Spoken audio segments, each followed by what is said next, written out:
Students, कैसे हो आप सब। स्वागत है आपका हमारे यूट्यूब चैनल मेडिको डिटेक्टिव में। तो जो भी स्टूडेंट पारा मेडिकल एंट्रेंस एग्जाम 2026 की तैयारी कर रहे हैं ना, वो सभी स्टूडेंट्स इस वीडियो को ज़रूर देखें और शेयर कर दें अपने दोस्तों को, ताकि वो लोग भी इस वीडियो से अपने एग्ज़ाम को अच्छे तरीके से क्रैक कर पाए। तो ये सारे क्वेश्चंस जो है ना आज के वीडियो में, वो सभी सेल से हैं, ठीक है। और इसमें से एक क्वेश्चन पक्का पूछे ही जाएंगे एग्ज़ाम में। तो आइए हम लोग आते हैं पहला क्वेश्चन पे। तो पहला क्वेश्चन हमारा कि कोशिका का खोज किसने किया था। एकदम सबसे अच्छा क्वेश्चन है कि कोशिका का खोज किसने किया था। ऑप्शन ए है रॉबर्ट हुक, ऑप्शन बी है एंटो वेन ल्यूवेनहॉक, ऑप्शन सी है रॉबर्ट हुक, ऑप्शन डी है स्लाइडेन।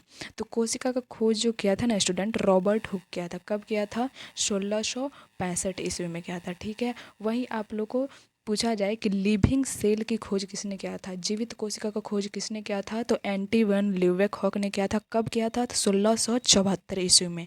और सीधे कोशिका का खोज पूछा जाए या फिर मृत कोशिका का खोज पूछा जाए, तो हम लोग को बताना है रॉबर्ट हुक क्या था 1665 ईस्वी में, ठीक है। समझ में आ गया सबको। अगला क्वेश्चन हम लोग देखते हैं, कोशिका सिद्धांत किसने दिया था। स्लाइडन और स्वान, डार्विन और वायलेस, वाटसन और क्रिक, या हुक और ब्रान। तो कोशिका सिद्धांत जो दिया था ना गाइस, वो स्लाइडन और स्वान ने दिया था, ठीक है।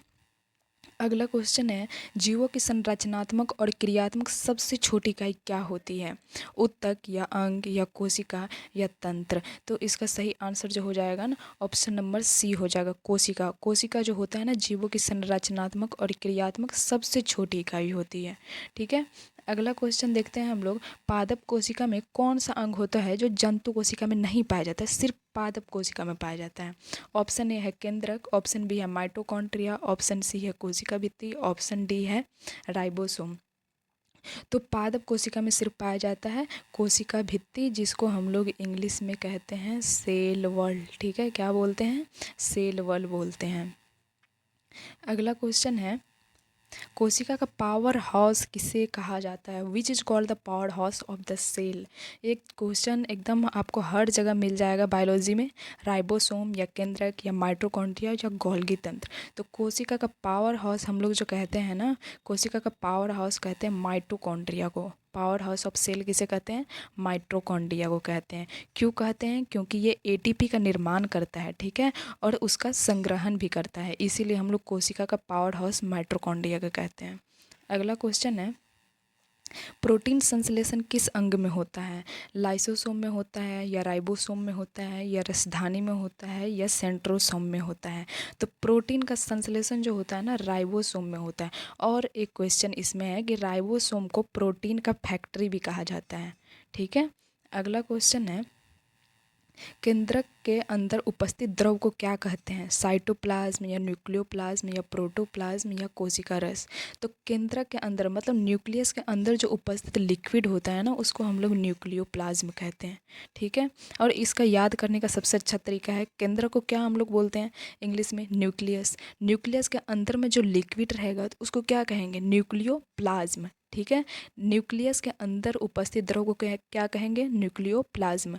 अगला क्वेश्चन है, गुणसूत्र किससे बने होते हैं, केवल प्रोटीन से या केवल डीएनए से, या डीएनए और प्रोटीन से, या आरएनए से। तो गुणसूत्र जो होता है ना, डीएनए और प्रोटीन से मिल करके बना हुआ होता है।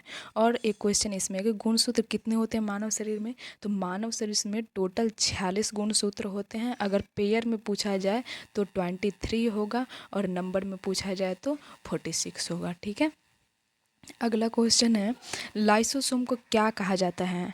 What are lysosome called. ऊर्जा गृह, या आत्मघाती थैली, या कोशिका का मस्तिष्क, या प्रोटीन का कारखाना। तो देखो यहाँ पे लाइसोसोम को हम लोग कहते हैं आत्मघाती थैली, जिसको इंग्लिश में बोलते हैं सुसाइडल बैग, ठीक है। वही ऊर्जा गृह की बात करें तो ऊर्जा गृह किसको कहते हैं हम लोग? तो माइटोकॉन्ड्रिया को कहते हैं। प्रोटीन कारखाना किसको कहते हैं? तो राइबोसोम को कहते हैं, ठीक है। अगला क्वेश्चन है, पादप कोशिका का सबसे बड़ा अंग कौन सा होता है, केंद्रक, या रसधानी, या माइटोकॉन्ड्रिया, या गोल्गी तंत्र। तो पादप कोशिका का सबसे बड़ा तंत्र जो होता है, सबसे बड़ा अंग जो होता है ना, रसधानी होता है, ठीक है। अगला क्वेश्चन है, गोल्गी तंत्र का मुख्य कार्य क्या है?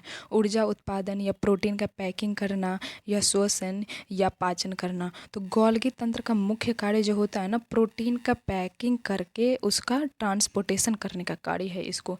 इसीलिए गोल्गी तंत्र को हम लोग सेल का पोस्ट ऑफिस भी कहते हैं। ठीक है, इसमें पूछा जाता है क्वेश्चन कि सेल का पोस्ट ऑफिस हम लोग किसको कहते हैं, तो आ जाएगा क्या? Golgi apparatus. ठीक है, गोल्गी एपैरेटस। सेल का पोस्ट ऑफिस किसे कहते हैं? तो गोल्गी एपैरेटस को कहते हैं। अगला क्वेश्चन है, प्रोकैरियोटिक कोशिका में कौन सा अंग नहीं पाया जाता है? राइबोसोम या कोशिका झिल्ली या केंद्रक या साइटोप्लाज्म।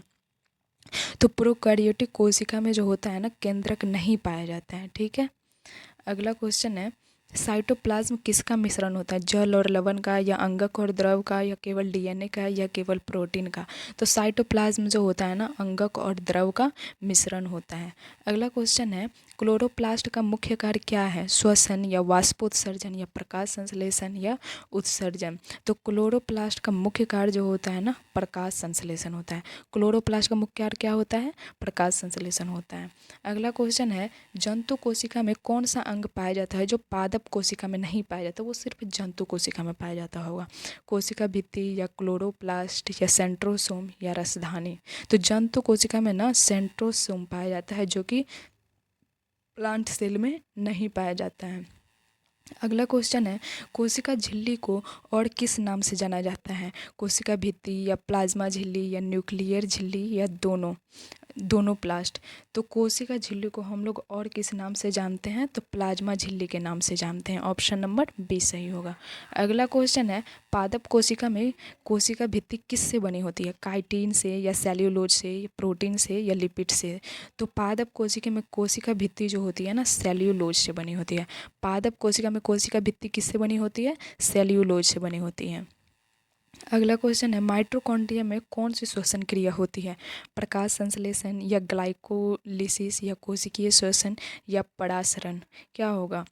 तो माइटोकॉन्ड्रिया में होता है ना, कोशिकीय श्वसन होता है। कौन सा श्वसन होता है? कोशिकीय श्वसन होता है। किस में? माइटोकॉन्ड्रिया में। ठीक है, अगला क्वेश्चन है, कोशिका विभाजन में सहायक अंग कौन सा है? लाइसोसोम या सेंट्रोसोम या राइबोसोम या राजधानी।